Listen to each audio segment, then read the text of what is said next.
chapter 23. And the whole multitude of them arose and led him unto Pilate. And they began to accuse him, saying, We found this fellow perverting the nation, and forbidding to give tribute to Caesar, saying that he himself is Christ, a king. And Pilate asked him, saying, Art thou the king of the Jews? And he answered him and said, Thou sayest it. Then said Pilate to the chief priests and to the people, I find no fault in this man. And they were the more fierce, saying, He stirreth up the people, teaching throughout all Jewry, beginning from Galilee to this place. When Pilate heard of Galilee, he asked whether the man were a Galilean. And as soon as he knew that he belonged unto Herod's jurisdiction, he sent him to Herod, who himself also was at Jerusalem at that time. And when Herod saw Jesus, he was exceeding glad, for he was desirous to see him of a long season, because he had heard many things of him, and he hoped to have seen some miracle done by him. Then he questioned with him in many words, but he answered him nothing. And the chief priests and scribes stood and vehemently accused him. And Herod, with his men of war, set him at naught and mocked him, and arrayed him in a gorgeous robe, and sent him again to Pilate. And the same day Pilate and Herod were made friends together, for before they were at enmity between themselves. And Pilate, when he had called together the chief priests and the rulers and the people, said unto them, Ye have brought this man unto me as one that perverteth the people. And behold, I, having examined him before you, have found no fault in this man touching those things whereof ye accuse him. No, nor yet Herod, for I sent you to him. And lo, nothing worthy of death is done unto him. I will therefore chastise him and release him. For of necessity he must release one unto them at the feast. And they cried out all at once, saying, Away with this man, and release unto us Barabbas, who for a certain sedition made in the city, and for murder was cast into prison. Pilate therefore, willing to release Jesus, spake again to them. But they cried, saying, Crucify him, crucify him. And he said unto them the third time, Why, what evil hath he done? I have found no cause of death in him. I will therefore chastise him, and let him go.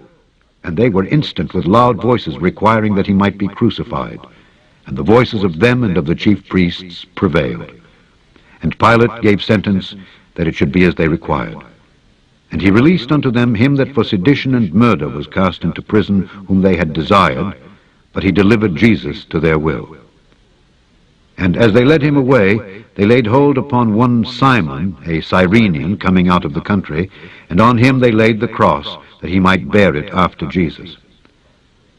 And there followed him a great company of people and of women, which also bewailed and lamented him.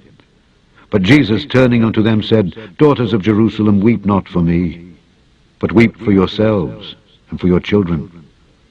For behold, the days are coming in the which they shall say, Blessed are the barren, and the wombs that never bare, and the paps which never gave suck. Then shall they begin to say to the mountains, Fall on us, and to the hills, Cover us.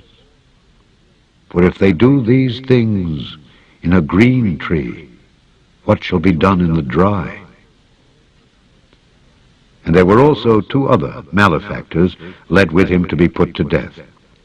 And when they were come to the place which is called Calvary, there they crucified him and the malefactors, one on the right hand and the other on the left.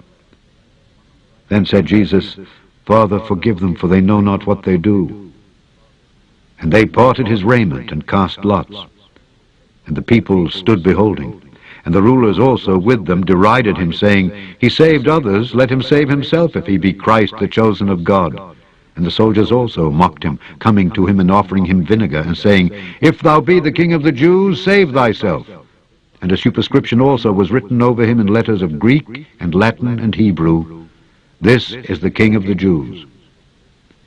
And one of the malefactors which were hanged railed on him, saying, If thou be Christ, save thyself and us.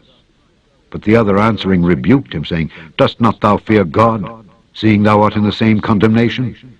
And we indeed justly, for we receive the due reward of our deeds, but this man hath done nothing amiss. And he said unto Jesus, Lord, remember me when thou comest into thy kingdom. And Jesus said unto him, Verily I say unto thee, today shalt thou be with me in paradise.